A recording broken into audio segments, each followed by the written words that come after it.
You just paid too much for something. You don't know it yet, but a number you saw 30 seconds ago is still sitting in your mind, quietly deciding what feels fair and what feels like a ripoff. You didn't choose that number. It chose you. This happens almost every day. A price tag. A salary offer. A was $200, now $89. Your brain grabs the first number it sees and uses it as a ruler for everything that follows. It doesn't matter if the number is random. It doesn't matter if it has nothing to do with the actual value of what you're buying. Once it lands in your head, it warps your judgment. Why does this happen to all of us, every single time, even when we know better? Picture a Saturday afternoon. You walk into a furniture store looking for a simple wooden desk. The first one you see has a price tag of $1,200. Steep, you keep walking.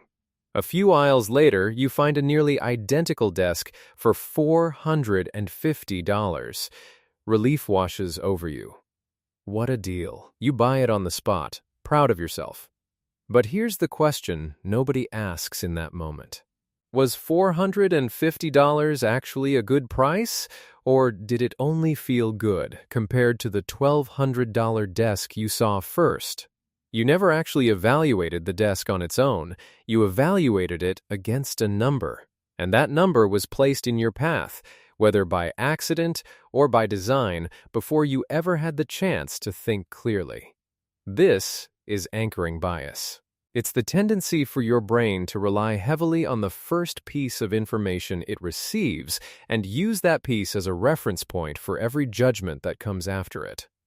Psychologists call that first number the anchor. Everything else gets measured against it, even when the anchor has no logical connection to the real answer. The person who first mapped this out in detail was psychologist Daniel Kahneman, working alongside his longtime research partner Amos Tversky. In the 1970s, they ran a now famous experiment. They asked participants to spin a wheel that was secretly rigged to land on either a low number or a high number. Then they asked an unrelated question. What percentage of African countries are members of the United Nations?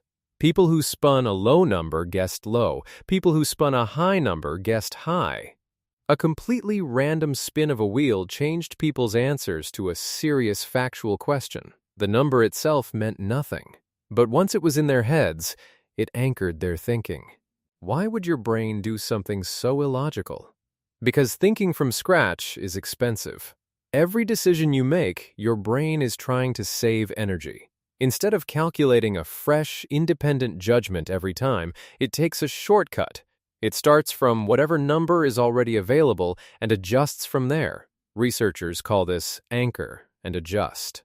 The problem is, the adjustment is almost always too small. You move away from the anchor, but not nearly far enough. The anchor keeps its grip on you longer than it should. This isn't just a quirk that shows up in trivia questions. It shapes decisions with real financial stakes. Behavioral economist Dan Ariely ran a study where he asked people to write down the last 2 digits of their Social Security number, then asked them to bid on ordinary items like wine, keyboards, and books. People with higher Social Security numbers bid significantly more than people with lower ones. A number with zero connection to the value of a bottle of wine still shaped how much people were willing to pay for it. Their brains treated an arbitrary anchor as if it carried real information. Negotiators know this instinctively, even if they've never heard the term anchoring bias. Whoever names the first number in a negotiation usually sets the frame for the entire conversation. Ask for a raise, and if your manager throws out a lowball number first, your counteroffer will likely creep up from that lowball, not from what you actually deserve. Real estate agents know it too.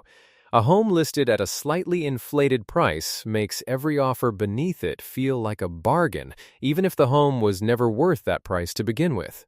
Notice something. None of this requires you to be careless or unintelligent. Kahneman and Tversky's participants weren't foolish people. They were ordinary adults answering a simple question. The bias doesn't target weakness, it targets the basic architecture of how your mind processes numbers. That's what makes it so quietly powerful. You can know about anchoring bias and still fall for it, because the effect happens fast, below the level of conscious reasoning, before your slower, more deliberate thinking has a chance to catch up. There's a name for this split inside your mind. Kahneman describes it as two systems. System 1 is fast, intuitive, automatic. System 2 is slow, effortful, analytical. Anchoring happens in the gap between them. System 1 grabs the first number instantly and forms an impression. System 2, if it engages at all, only adjusts that impression slightly. It rarely throws it out completely and starts over. Starting over takes real mental effort, and your brain avoids effort whenever it can. But here's where it gets stranger. Anchoring doesn't only affect your judgment of price. It affects how you see other people, how you judge yourself, and how you interpret entire situations.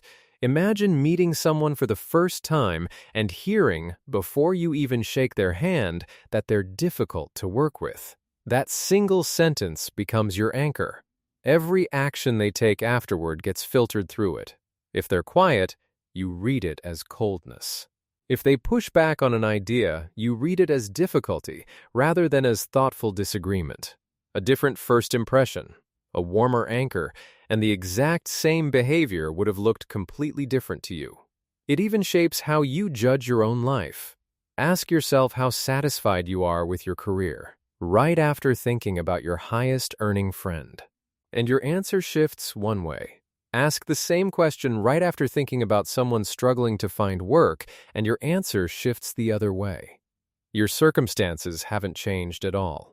Only the anchor in your head has changed, and that alone is enough to rewrite how content or dissatisfied you feel. Researchers have found that anchoring is remarkably difficult to fully eliminate, even among experts who should know better. In a study led by researcher Gregory Northcraft, real estate agents were shown the exact same house and given different asking prices before appraising it. Even professionals with years of market experience gave higher valuations when the listed price was higher, despite insisting their judgment was based purely on the physical qualities of the house. They were confident they hadn't been influenced. The numbers said otherwise. So what protects you, even a little, against a bias built this deeply into how your brain processes information? Awareness alone won't fully cancel it out, but it changes how you approach decisions.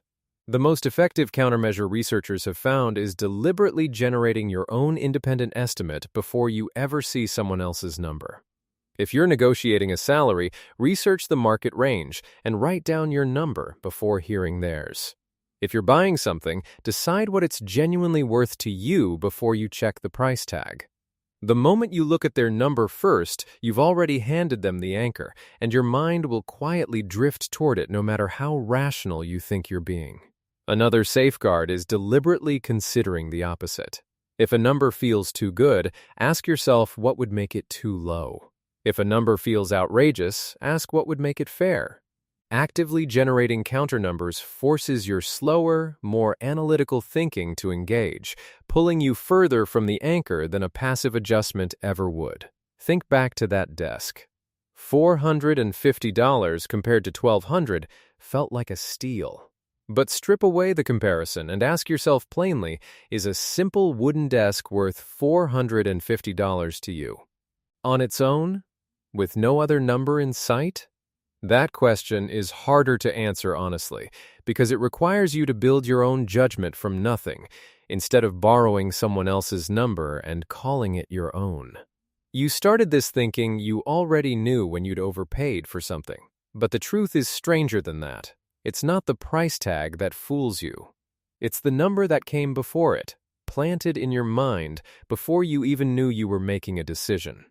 Every day, prices, opinions, and first impressions quietly anchor your judgment before you've had a real chance to think.